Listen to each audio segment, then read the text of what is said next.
Hola mi gente, bienvenidos a Hola Fabiola, el podcast. El día de hoy tenemos un invitado muy especial que nos va a hablar un poquito sobre la inversión que se hace en la parte de bienes y raíces.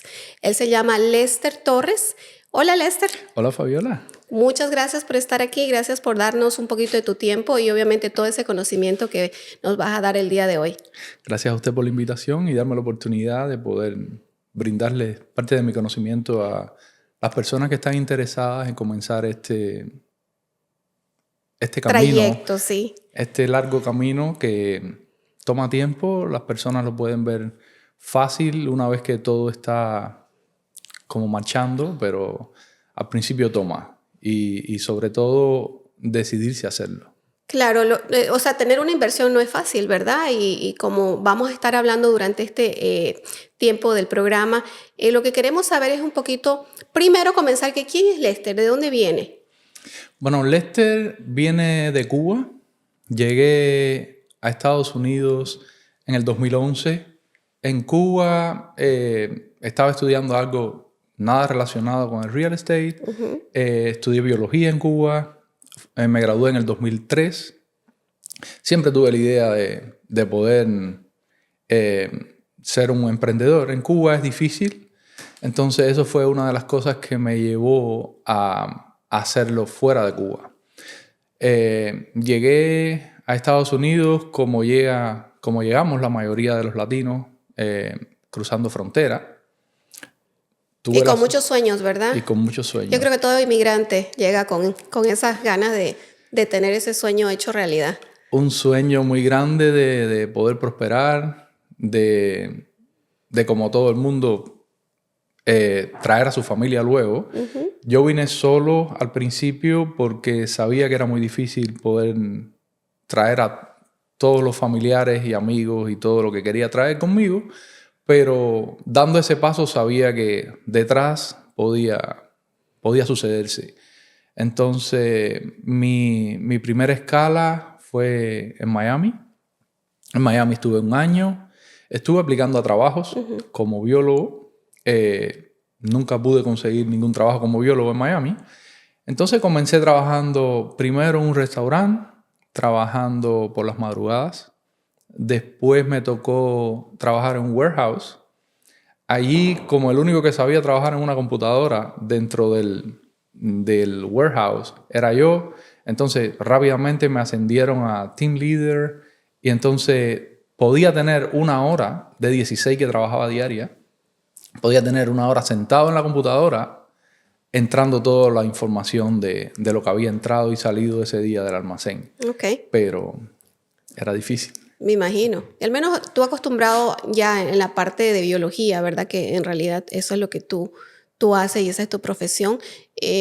¿Cómo llegaste a este estado? Después de Miami, ¿por qué viniste a esta parte de Estados Unidos? Bueno, lo primero que tengo que agradecer es agradecer a muchas personas que me acogieron. En Miami fue una prima, siguiendo los pasos de un primo y su esposa, prima también, que ellos estaban en Pennsylvania, en Pittsburgh. Ellos me dijeron, Lester, si quieres comenzar a emprender como biólogo en los Estados Unidos, pues vente acá, aquí hay oportunidades. Y les hice caso, fui allá, ellos me acogieron en su casa. Estuve aplicando a la Universidad de Pittsburgh, donde pude comenzar a trabajar como técnico. Ahí estuve por 3 años y de técnico ascendí a lab manager. Entonces, después de los 3 años allí pude reclamar a mi esposa y a mi niño que llegaron en ese tiempo a Pittsburgh. Y luego apliqué a trabajos acá en Maryland, en el Instituto Nacional de Salud. Y ahí fue que eso fue lo que me trajo a esta. Y es donde estás trabajando en este momento. Tu trabajo de toda la semana es en esta institución. Sí. Y esa es la parte que me llama la atención, porque no tiene nada que ver con la parte de bienes y raíces. O sea, estamos hablando de un biólogo que empezó a emprender y ahora es un inversionista que tiene 7 casas. Es un landlord, ¿verdad? Donde ha tratado de de emprender en esta área. Y que eso es lo que quiero saber, eso es lo que quiero que tú les comentes a las personas que nos ven y nos escuchan. ¿Cuál ha sido el camino para poder empezar, siendo una persona que tiene un trabajo de 40 horas semanales, cómo hacer para poder emprender en esta área y decir, ok, quiero comprar esta propiedad, quiero rentarla? O sea, ¿cuál fue el camino que seguiste? ¿Por dónde empezaste? Yo siempre he sido una persona que no se conforma con lo que tiene. Entonces, eso es algo que yo pienso que todo emprendedor tiene dentro y a veces no se da cuenta. No se conformen con lo que tienen, traten siempre de buscar un poquito más allá.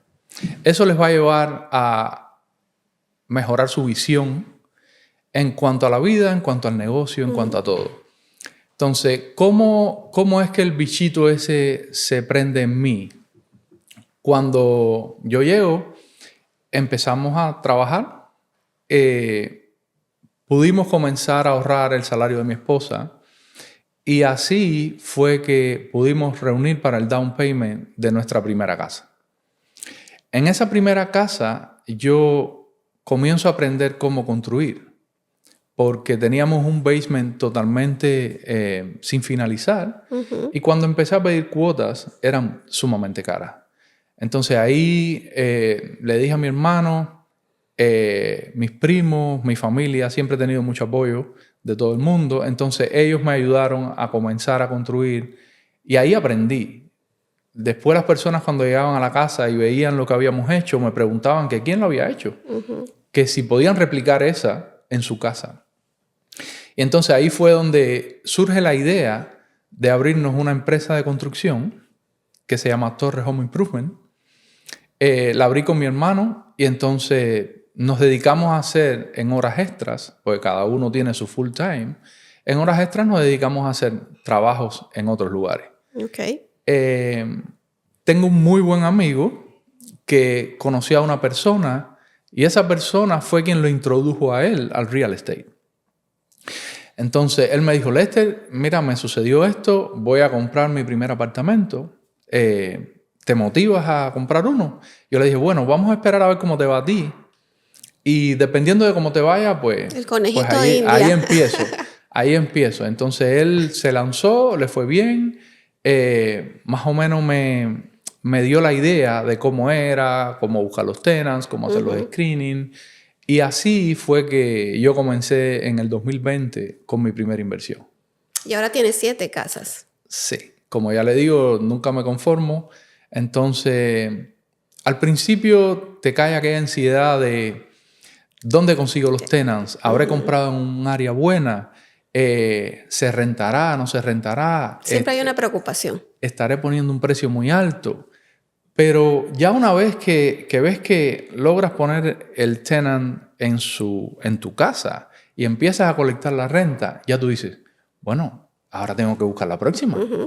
Y así fue que fui creando una cadena. Y la próxima y después, cuando tienes 2, ya la cantidad de dinero que te entra es un poco mayor, ya reúnes más rápido para la tercera. Hasta que llegas al punto en que no tienes más dinero para poder dar por el down payment. Sí, bueno, hablemos de cómo empezaste, ¿verdad?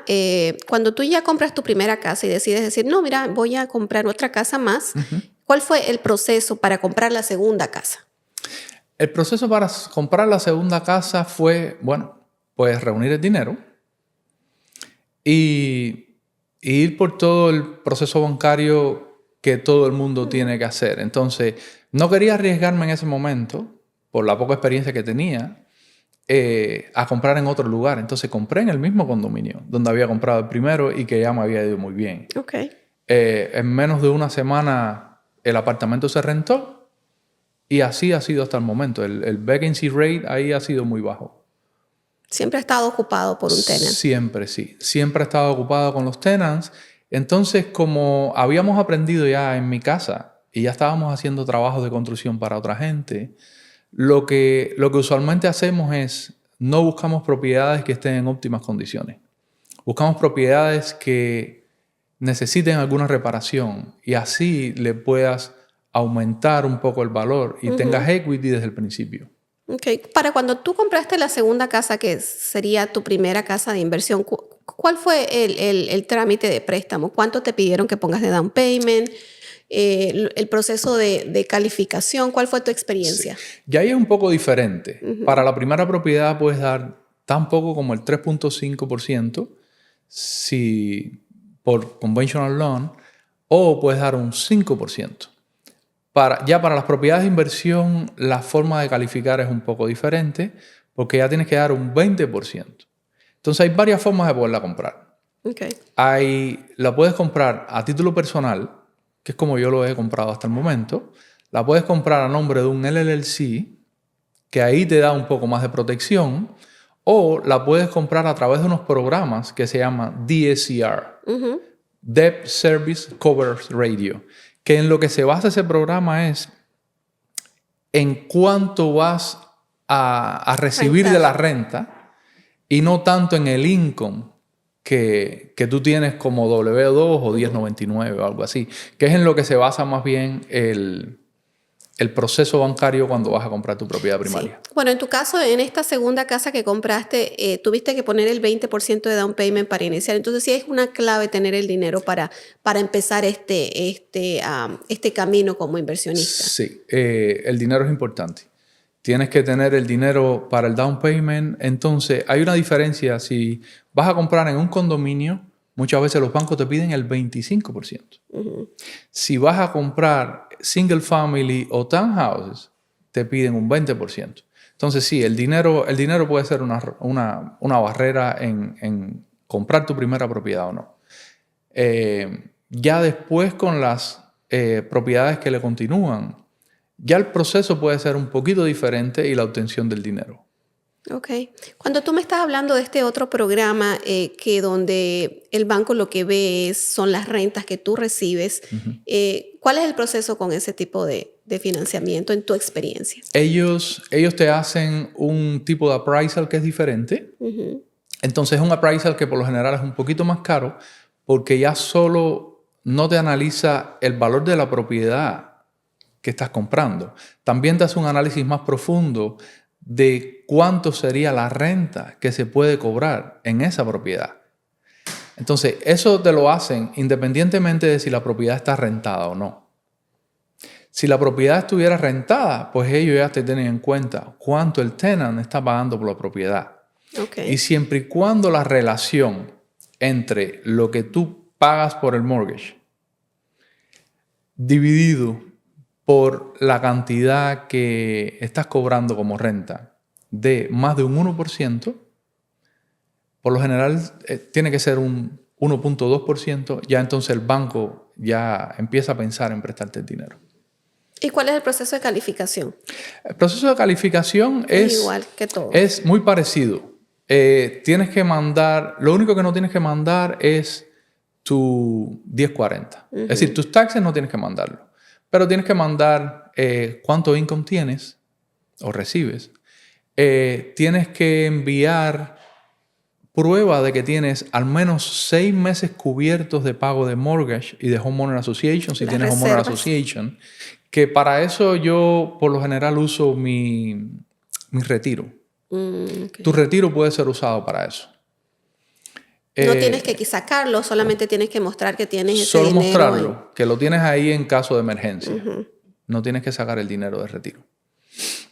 Entonces va a llegar un momento que te vas a quedar prácticamente sin dinero y vas a decir, bueno, ¿y cómo compro la próxima propiedad? Ahí hay varias estrategias que se pueden utilizar.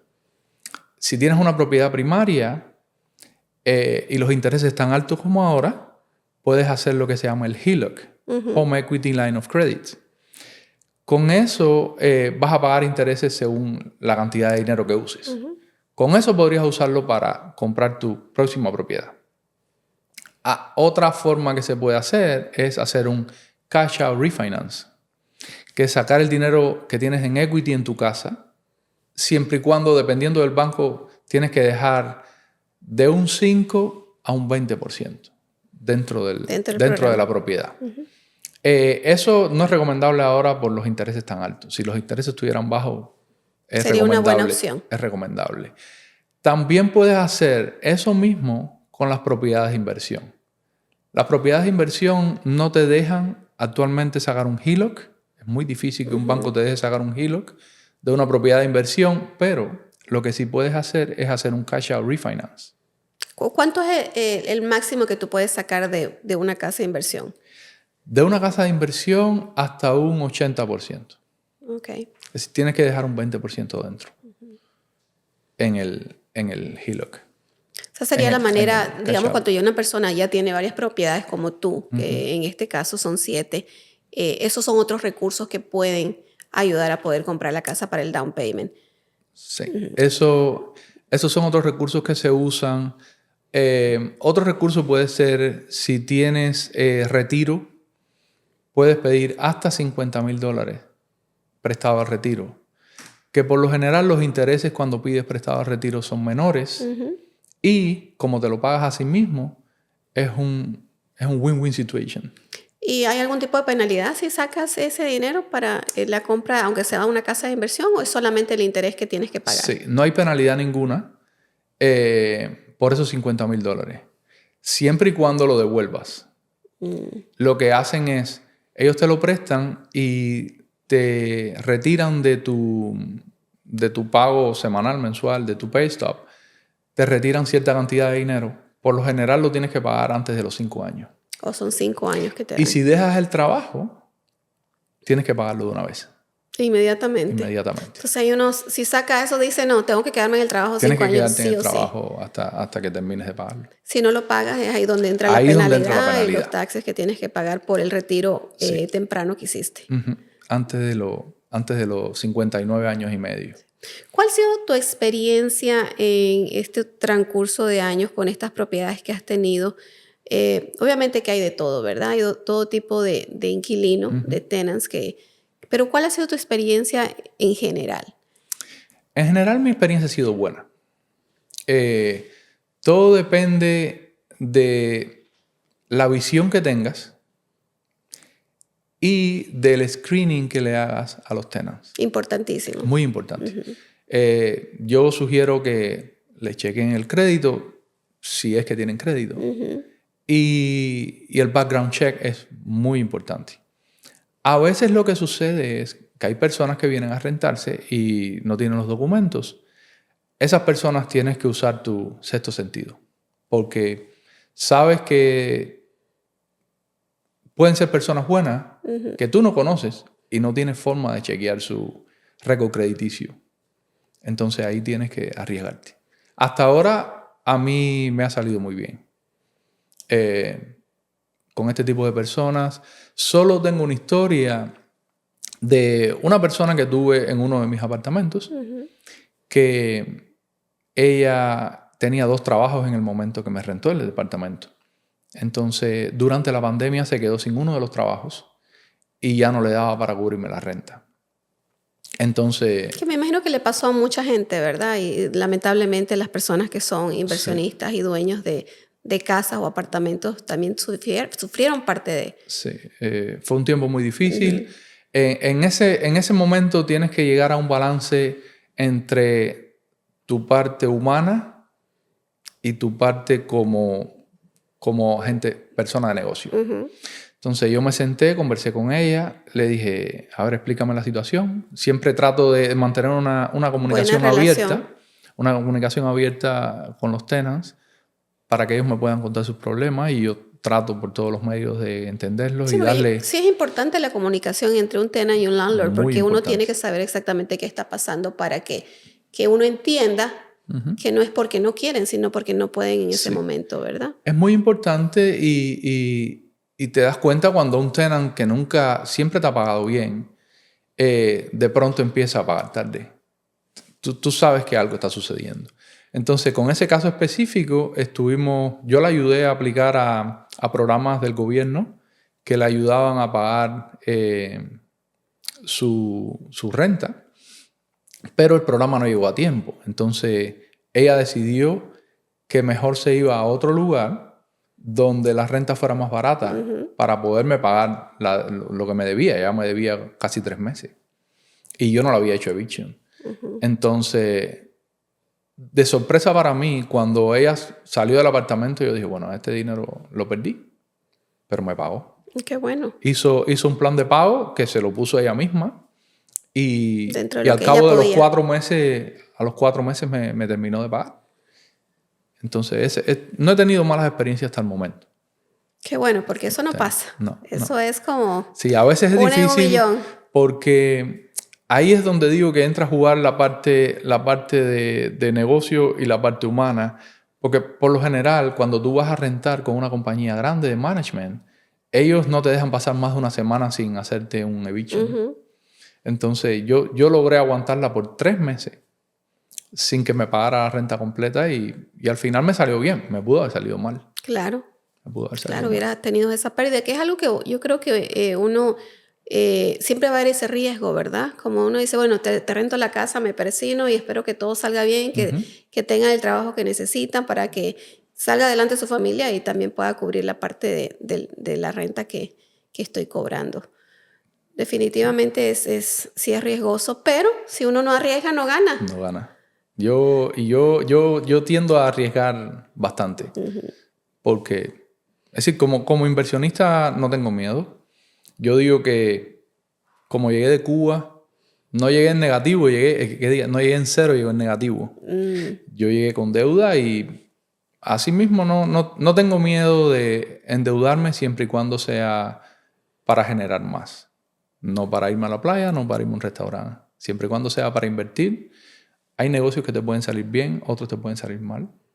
Sí, y tienes que estar preparado. Como todo. ¿Cuál sería el consejo que Lester le daría a nuestra audiencia que quiere empezar ese camino de emprendimiento en la parte de bienes y raíces? O sea, ¿cuál tú crees que ha sido la clave del éxito de Lester, que podía ser un consejo muy clave para nuestra gente que nos está escuchando y que nos está viendo? El consejo que yo les daría es, hay que ser muy organizado, hay que tener muy claras las ideas de lo que uno quiere. Y por el camino te vas a encontrar personas que te apoyan, que confían en ti, y hay otros que en algún momento lo dudan. Incluso después que tú piensas que lo lograste, hay personas que te cuestionan.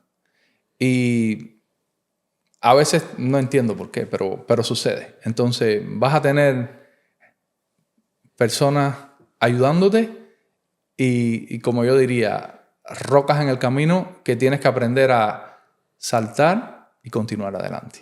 Sí, es que yo creo que nadie es monedita de oro. Que no todo el mundo le vas a caer bien o le va a gustar tu éxito, porque hay mucha gente que no tiene ese corazón. Digamos, de mi parte, siendo una emprendedora, el verte crecer para mí es una motivación. Mira, si él lo puede hacer, yo también lo puedo hacer. Entonces, eso es lo que yo creo que uno de los... del objetivo de este programa es ver y darse cuenta de que no es imposible, ¿verdad? Que uno, si realmente pone el esfuerzo y pone las ganas de salir adelante, lo puede hacer. Así vengamos de Cuba, de Bolivia, de República Dominicana, de Costa Rica, de cualquier lado del mundo, si uno tiene las ganas. Mira tú, que tú me estás diciendo no viniste en cero, sino viniste en negativo. Entonces, esa es una motivación en lo personal para mí, al verte y con tanto conocimiento y esas ganas de seguir creciendo, ¿verdad? Definitivamente que yo creo que va a ayudar mucho a la gente que nos ve y nos escucha. Muchísimas gracias, Lester, por estar aquí. Gracias por ese consejo. Yo lo tengo seguido, así que cualquier pregunta que tengan para él ahí nos dejan saber en los comentarios. Gracias por estar el día de hoy con nosotros y espero que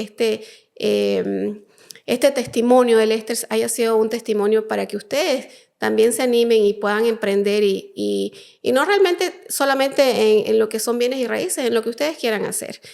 No se olviden de seguirnos, no se olviden de darnos like y espero verlos en el próximo capítulo. Gracias, Muchas gracias Lester. por la invitación. Gracias a ti por venir. Muchas gracias. Hasta la próxima. Hasta la próxima.